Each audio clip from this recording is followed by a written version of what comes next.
Hello again. It's been a while, but here I am, and I just wanted to share something with you. See this book? This book is one of the best books that have ever been written, and quite frankly, you won't find any other compilation that is quite as good as this one. Now, that comes from me, a person who is not religious, but I do consider myself a spiritual person. The difference is, as a spiritual person, I have a conscience and I follow ethics, principles, and integrity based upon being the best human being that I can be. When you're a religious person, you're given license to do a lot of evil things because you're following dogma and doctrine. And that's the difference. Another good example is that when you're a spiritual person, you get your cues, your bits of wisdom from every and any source, including nature, because the goal is to be, as I said before, the absolute best human being that you can be. When you are a religious person, you can take an awful lot of liberties. For example, as you know, religion was created, Christianity was created by the pagan Constantine around 325 AD. Now here's a man who was a politician, a pagan, and he created a religion called Christianity.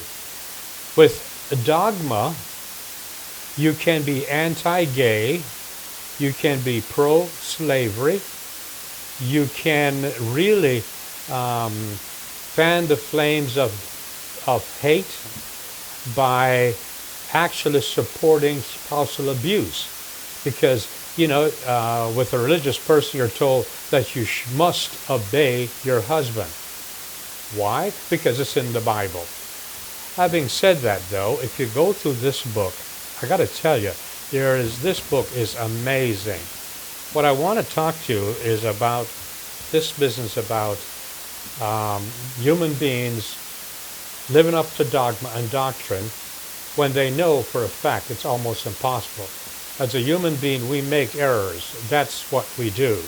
We make errors based upon our limited knowledge and experiences, and because we tend to follow our impulses, so therefore we make errors. There is not a single person on earth, not a single human being, adult human being, who has never made an error. So why do you keep insisting that we go through life without making errors? Now, as far as I'm concerned, one of the best teachers ever is Jesus, and you can read about his work here. And like I said, there is not a Christian religion anywhere that follows the words of Jesus exclusively, and it's quite simple. If you follow the words of Jesus exclusively, then you will not find any support to hate gays. You will not find any support to beat upon your wife. Isn't it interesting that wives can be stoned and ostracized for adultery, but very rarely are men ever charged? You ever notice that? That's because of the prejudices of religion. But anyway, here is one story that I think is really worth reading over and over and over again. This is John 8, and I'm reading this as literature, as a bit of wisdom. John 8, 1 through 11.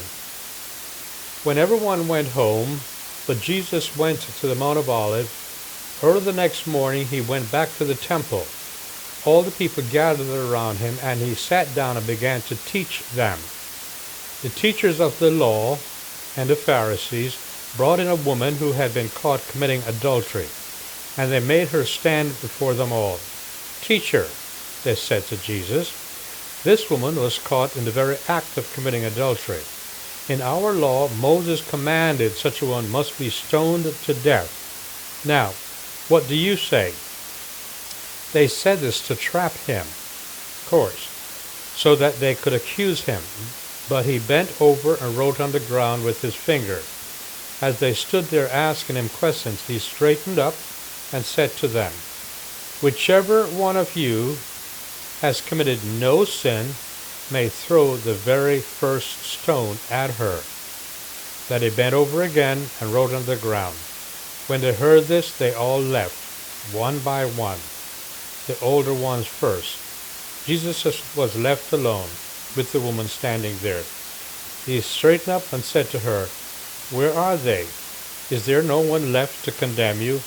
"No one, sir," she answered. "Well then," Jesus said, "I do not condemn you either. Go, but do not commit the error again." Sin to me is another word for error. And I think that is a brilliant example. I remember being in a funeral in Jamaica once where the minister kept insisting, of course he's reading Paul, not Jesus, that you must love and obey your husband. And I cringed because that is giving license to a lot of men to beat upon their wives. Dogma, religion, instead of being spiritual, instead of being the best human being that you can be. Of course, you must think for yourself.